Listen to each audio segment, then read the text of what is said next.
Hola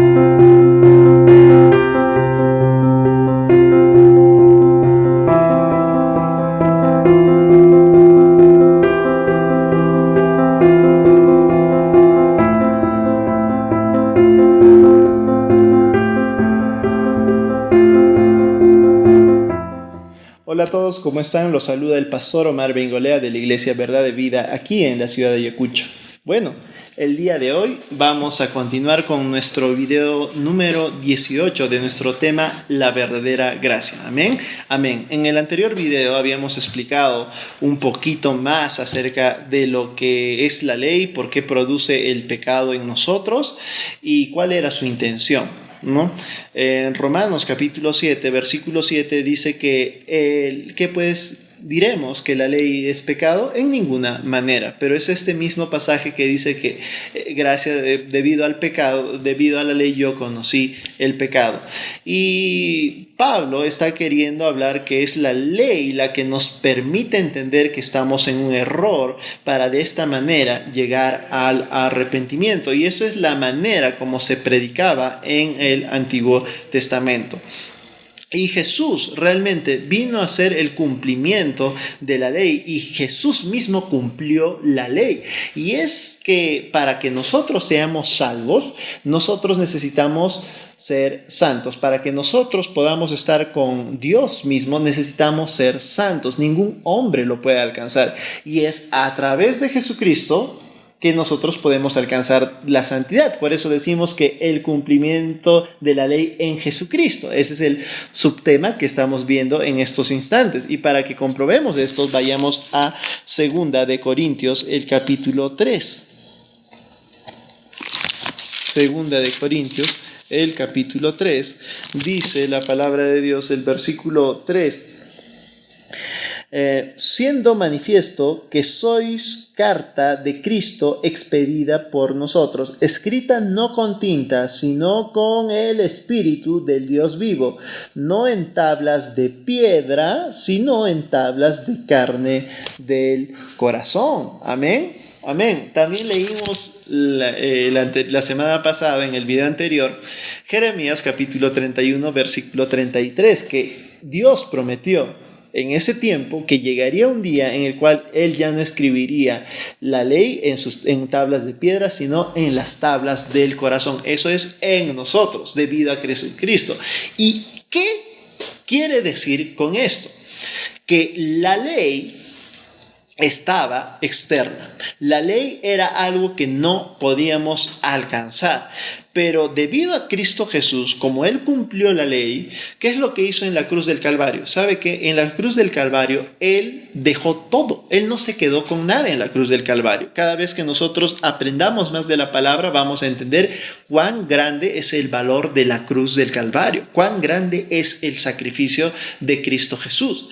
Jesús gozó de una salud perfecta.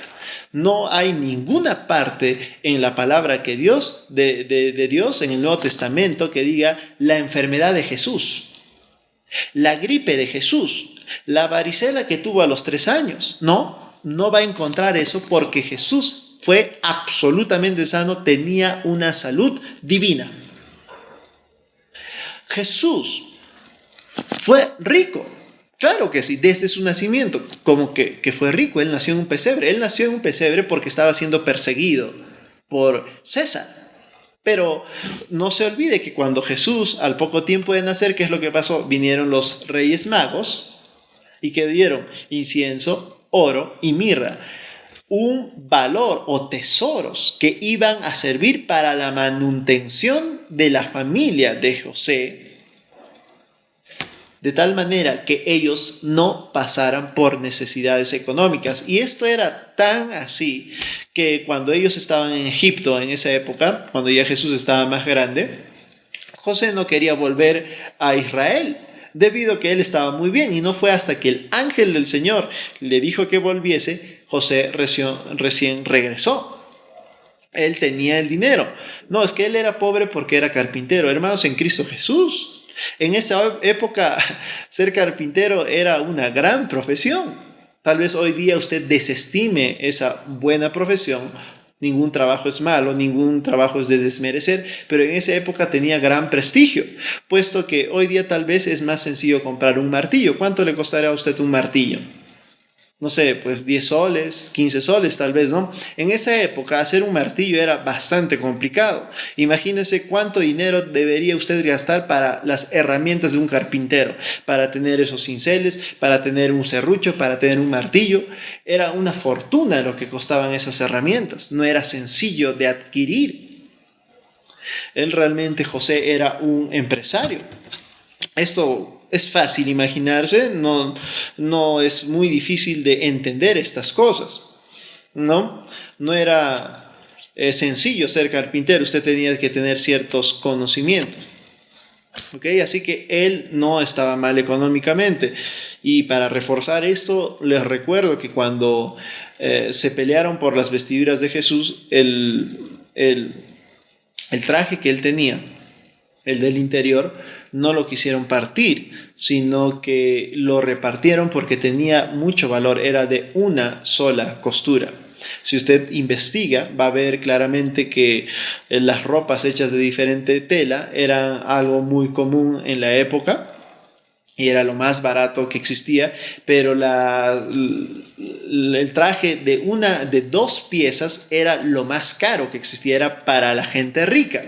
Pero el traje que era cosido de una sola pieza eran piezas realmente, ropas o trajes realmente sumamente costosos, que solamente se hacían en cierto lugar y se le hacía para los reyes. Jesús estaba vistiendo esa ropa. Amén. Entonces, él tenía suficiente dinero. Es más, tenía tanto dinero en su ministerio que los demás apóstoles no se daban cuenta de que Judas estaba robando.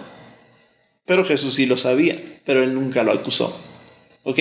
Entonces esto pasaba. ¿Dónde se hizo pobre Jesús? En la cruz del Calvario, no en su ministerio.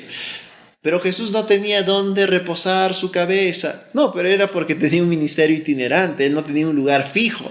Él tenía que estar yendo de un lugar a otro. Y en esa época, pues, no existía como ahora tantos hoteles, ¿no? Ahora es un negocio muy grande tener hoteles, pero en esa época no. Por eso habla mucho la palabra de Dios acerca de la hospitalidad, que cuando viniera un extranjero, hospédalo y todo este tipo de cosas, porque no encontraba dónde dormir. Jesús, ¿de qué más gozaba? De una paz extraordinaria. Cuando él estuvo en la tierra, él nunca se alteró, él nunca tuvo problemas. Usted lo puede ver esto en el milagro de parar los fuertes vientos, las fuertes olas. Jesús, todo eso lo dejó en la cruz del Calvario, pero dejó algo más importante. ¿Y sabe qué cosa es? Que Jesús, en toda la etapa de su vida, él cumplió la ley a la perfección. Jesús mismo lo afirma, él dijo, no he venido a abolir la ley, he venido a cumplirla. Es decir, Jesús fue santo. Esa santidad también la dejó en la cruz del Calvario. Todo, no se quedó con nada. Por eso es que él mismo se hizo pecado, él mismo agarró los pecados. No por cuenta propia, él no tuvo pecados por cuenta propia, sino que él agarró todos los pecados y dejó su santidad en la cruz del Calvario. Y adivina qué es lo que usted tiene que hacer cuando recibe a Cristo Jesús. ¿Qué cosa hace? Usted toma la salud de Cristo Jesús, usted toma la prosperidad de Cristo Jesús, usted toma la paz de Cristo Jesús que dejó en la cruz del Calvario, y usted toma también la santidad. Es por eso que usted puede ser salvo, pues. De esa manera es salvo, porque agarra su santidad y la toma para sí. Jesús se la da. De esa manera uno es santo. De otra manera no la hay. Toma la santidad de Jesús. Por eso Jesús cumple la ley, y el cumplimiento de la ley en Jesucristo.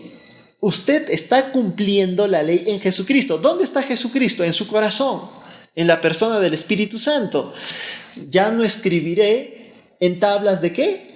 de piedra, sino en tablas de corazón, en su carne, en su espíritu mismo está inscrito la ley de Dios, porque Jesús cumplió la ley. Es decir, hay una santidad, y esto afirma Romanos capítulo 7, una santidad en su mismo ser, intocable.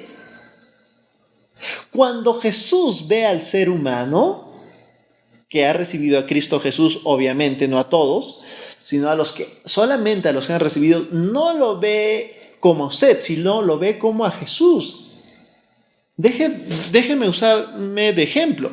Cuando yo le oro al Padre, el Padre no ve a Omar en mí. ¿Sabe a quién ve? Cuando abro mi boca y le estoy orando al Padre, está viendo a Jesús. Está viendo a Jesús. Por eso Pablo dijo, ya no vivo yo, sino Cristo, ¿qué? ¿En dónde? En mí. Cristo en mí. Cuando Pablo oraba, el Padre no veía a Pablo, sino veía a Cristo Jesús. Y a Cristo Jesús no se le niega nada. Hemos cumplido la ley en ese sentido. Hay santidad en nuestro ser mismo, pero Pablo mismo, no se equivoque, dice que la carne es donde está y mora el pecado. En el caso del creyente. Y es por eso que debemos alimentarnos de la palabra de Dios de esa manera. Vamos a reprimir o vamos a llevar a la obediencia a Cristo Jesús nuestros miembros mismos. De esa manera vamos a ofrecer en sacrificio vivo. ¿Sabe que a la carne no le gusta cumplir la santidad? No le gusta. No le gusta la ley de Dios, no le gustan las cosas de Jesús. No le agrada para nada. Y cuando por el Espíritu, porque estamos bien alimentados de la palabra de Dios, porque estamos orando continuamente, subyugamos a la carne se duele. Por eso es que la azotamos de esa manera. Por eso es que pasa realmente por como si fuera un sacrificio. A la carne le duele y nosotros lo sabemos. Amén. Amén. Cuando la carne pide pecar. Cuando la carne pide emborracharse, cuando la carne pide ir a tal fiesta inicua, cuando la carne pide hacer lo malo frente a su esposa, frente a su esposo, cuando la carne pide y dice desobedece a tu padre, a tu madre, cuando tu carne dice actúa y haz lo malo, y tú le niegas por el Espíritu, no por costumbre, sino por el Espíritu, por la palabra de Dios, por la ley escrita en tu corazón, por la ley de Jesucristo, por esa tabla en tu corazón que ha sido escrita por Dios mismo, a la carne le duele, le arde y pasa como por hambre. Eso es lo que ocurre. La ley se cumple en Jesucristo, en nuestro ser. Es de esta manera que nosotros podemos ser salvos, porque si no se cumpliese de esta manera, no podríamos ser salvos. Sería imposible. Hermanos en Cristo Jesús, con esto estoy también dando a entender que nuestro espíritu es santo, es decir, nosotros mismos somos santos. Y acá usted, si profundiza más, si usted investiga en Tesalonicenses sobre espíritu, alma y cuerpo, va a darse cuenta que todo cristiano, desde el momento que ha recibido a Cristo Jesús, es salvo, ocurra lo que ocurra. No existe creyente que se vaya a ir al infierno, no existe creyente que no vaya a participar del rapto. Todo creyente, sea el estado en el cual esté, va a participar del rapto, va a participar de irse al cielo.